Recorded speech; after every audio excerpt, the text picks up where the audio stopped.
भारत के बोलो, स्वतंत्र भारत के प्रथम प्रधानमंत्री पंडित जवाहरलाल नेहरू। इनका जन्म की बात करें तो तुमको बता दें कि 14 नवंबर 1889 ईस्वी को हुआ था। और इनका जन्म उत्तर प्रदेश के एक इलाहाबाद सिटी है, वहाँ इनका जन्म हुआ था। एक कश्मीरी पंडित, मतलब कि शुद्ध ब्राह्मण थे, शुद्ध ब्राह्मण परिवार से थे ये। इनके पिताजी मोतीलाल नेहरू, माता का नाम हाँ स्वरूप रानी, हाँ, और पत्नी का नाम कमला नेहरू। जानते हो कि ये अपने परिवार का एकमात्र पुत्र संतान था। इनकी तीन बहन थी और एक भाई था। इनका लालन पालन जो हुआ बड़ी रिच तरीके से हुआ, धनी तरीके से हुआ। और स्वाभाविक है जब लालन पालन इसका जब धनी तरीके से हुआ, माने बढ़िया तरीके से हुआ, बड़ी शान शौकत के साथ हुआ, तो इसका पढ़ाई भी साधारण स्कूलों में नहीं रहा। इसका पढ़ाई भी जो हुआ वो अपने देश में भी और विदेशों में भी उच्च विद्यालय और विश्वविद्यालयों में हुआ। चाहे भारत की विश्वविद्यालय या उच्च विद्यालय हो या विदेशों में। कैम्ब्रिज विश्वविद्यालय में भी पढ़े थे ये, ठीक है। और इंग्लैंड में भी जाकर के एक प्रसिद्ध महाविद्यालय में पढ़े थे। बैरिस्ट्री किए थे इन्होंने, और बैरिस्ट्री करने के बाद ये 1912 ईस्वी को इलाहाबाद में बैरिस्ट्री के पद को संभाले। बैरिस्ट्री के पद को में ये आए और बैरिस्ट्री का काम करने लगे। धीरे धीरे इन्होंने राजनीतिक क्षेत्र में अपना ध्यान देने लगा। और सबसे पहले 1916 ईस्वी में इनका मुलाकात राष्ट्रपिता गांधी जी से हुआ। राष्ट्रपिता गांधी जी से मिलने के बाद और ज़्यादा राजनीति में सक्रिय हो गया। और साथ में राष्ट्रीय आंदोलन में भी जितने भी आंदोलन रहे गांधी जी के द्वारा जो आंदोलन किए 1916 के बाद, सभी में इनका सहयोग रहा। गांधी जी के साथ रहे, उनके कंधे से कंधे मिला करके वो चले। 1916 ईस्वी में इनकी शादी भी हुई कमला नेहरू से, और कमला नेहरू से एक संतान भी, इन दोनों दंपतियों से एक संतान भी हुआ, इंदिरा गांधी। नेहरू गांधी जी से इतना ज़्यादा प्रभावित थे, इतना ज़्यादा लगाव था, और इनके सिद्धांतों को इतना ज़्यादा पसंद करते थे कि इन्होंने अपने बाल बच्चों का नाम का टाइटल भी गांधी रख दिया। देखो ना, इंदिरा गांधी हम लोग सुने हैं, राजीव गांधी सुने हैं, संजय गांधी है, राहुल गांधी, प्रियंका गांधी, सब गांधी है। वास्तव में ये नेहरू परिवार से है। लेकिन केवल पंडित जवाहरलाल नेहरू ही नहीं, मोतीलाल नेहरू भी गांधी जी से काफ़ी प्रभावित हुए और उनके सिद्धांतों को ये बड़ी मानते थे, ठीक है। अब खासियत ये है पंडित जवाहरलाल नेहरू में, देखना इनको गुलाब से बहुत ज़्यादा पसंद था। रोज़ गुलाब फूल से इनको काफ़ी लगाव था, बड़ी अच्छा लगता था गुलाब फूल। इसलिए उन्होंने जहाँ जहाँ फिगर देखना तुम लोग, शेरवानी में गुलाब फूल लगाए रखे हैं, लाल रंग का। ब्लैक एंड वाइट में नहीं दिखेगा, गुलाब फूल दिखेगा, लाल नहीं दिखेगा।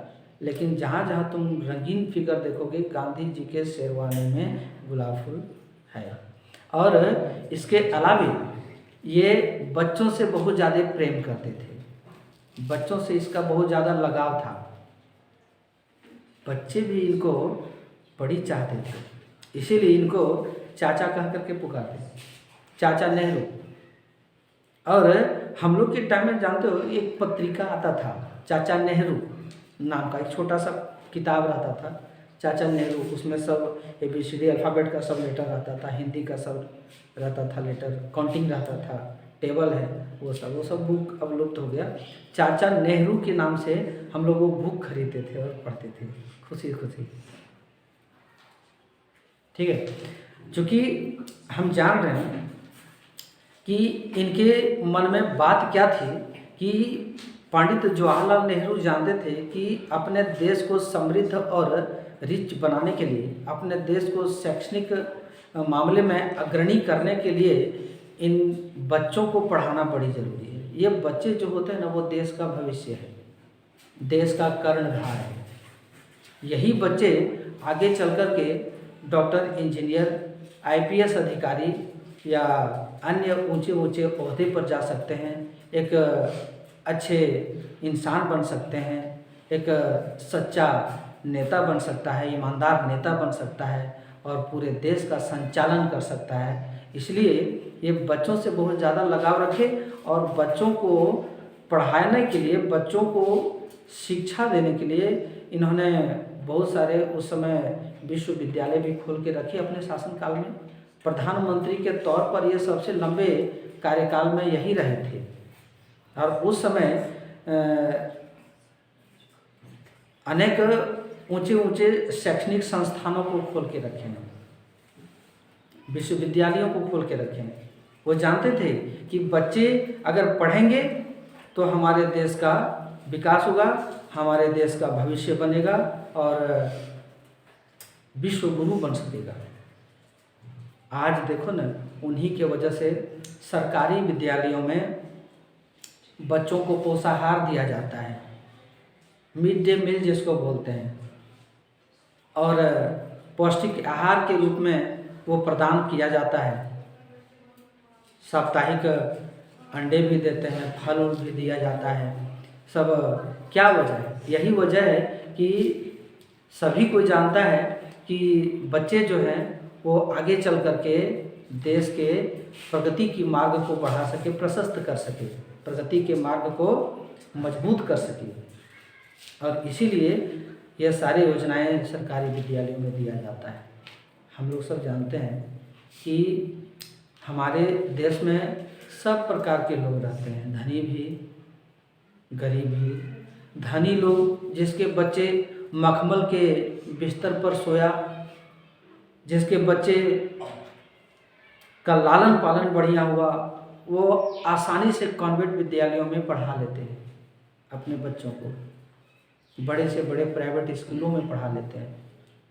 लेकिन वहीं जस्ट विपरीत जो हमारे देश के वैसे व्यक्ति हैं जो मिट्टी से जुड़े हुए हैं, जो दिहाड़ी करते हैं, मजदूरी करते हैं, जो दैनिक काम करते हैं तब वो 2 जून की रोटी खा पाते हैं, उनके बच्चों का शिक्षा कैसे आगे बढ़े?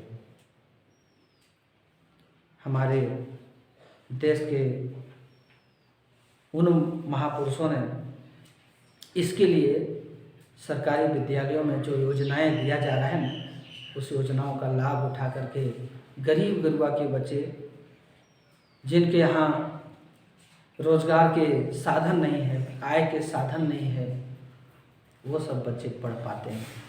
अब देखा गया कि एक से एक ऐसे बच्चे गरीब घर के हैं जो अच्छा पढ़ लेते हैं और अच्छे जगह पर पहुंच गए हैं, अपनी काबिलियत के जगह पर, अपनी मेहनत के बल पर और काबिलियत के बल पर ऊंचे शिखर को पाया है।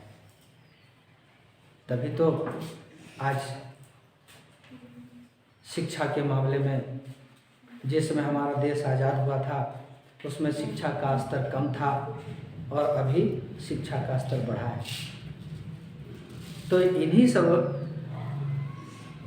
बात को लेकर के पंडित जवाहरलाल नेहरू बच्चों के प्रति बहुत ज़्यादा लगाव रखे थे, बहुत ज़्यादा जागरूक थे बच्चों के विकास के लिए। और ये भी उनका मानना था कि बच्चे का विकास केवल विद्यालयों में नहीं, उसके घर के परिवेश से, उसके माता पिता के लालन पालन से भी हो सकता है। घर में भी बच्चे को जिस प्रकार संस्कार दिया जाएगा, उसी प्रकार का संस्कार विद्यालयों में भी दिया जाए और अगर संस्कारी परिवार से बच्चे आते हैं तो वो बच्चे भी संस्कारी होते हैं, है ना। और संस्कार विहीन बच्चे आगे चल करके वो अपने मार्ग से भटक जाते हैं और तरह तरह का आपराधिक घटनाएं करने लगते हैं। कुछ बच्चे ऐसे हैं जिसको पढ़ने में मन नहीं लगता है, कुछ ऐसे हैं जिसको पढ़ने में खूब मन लगता है, कुछ ऐसे हैं जिसको खेलने में मन लगता है। तो देखो ना, क्लास 8 में एक दिया हुआ है ना, चैंपियन वोमेन, लड़कियों के लिए एक बहुत बड़ा प्रेरणा वाला वो चैप्टर है। दिखाया गया है कि लड़कियां समाज से निकल करके अपने घर के चौखट को लांघ करके क्या कर सकती है देश के लिए। कई लड़कियों ने खेल कूद में आगे किया और मेडल जीत करके लाए, और देश का सर्वोच्च पुरस्कार जिसको पद्मश्री, पद्म भूषण, भारत रत्न पुरस्कार दिया गया है, मिला है नहीं। हालांकि समाज, इंसान एक सामाजिक प्राणी है। समाज में रह करके तुमको बहुत तरह का ऊंच नीच भी सुनना पड़ता है, चाहे वो लड़का हो चाहे वो लड़की हो।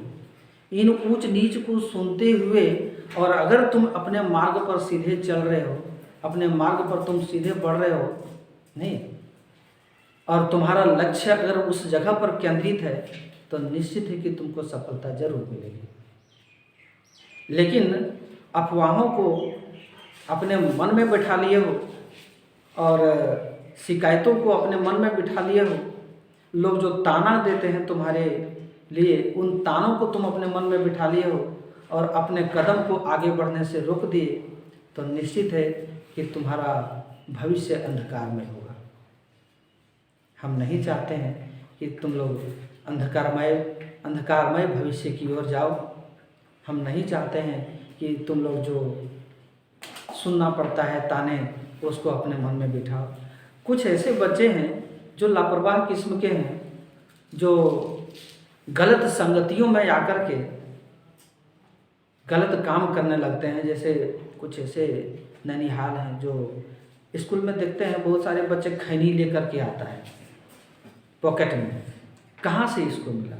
उसका, हमको लगता है ना कि उसका जो मित्र लोग होंगे वो बिगड़े हुए स्वभाव के होंगे, तो वो भी वैसने हो गया। शराब पीता है, सिगरेट पीते हुए हमने देखा, जो कि अपने भविष्य को गर्त में डाल रहे हैं।